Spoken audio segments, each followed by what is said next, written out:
ako ni Ebon. Yan, sige na.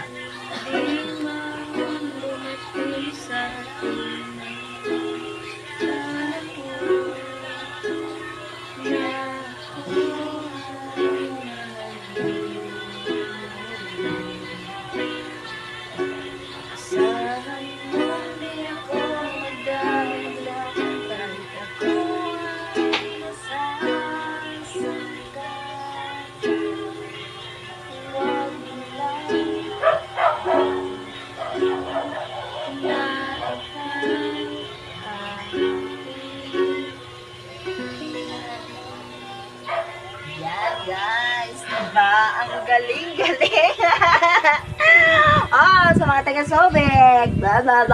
Mama Bet, inggit ka, di ka marunong mag-gitar.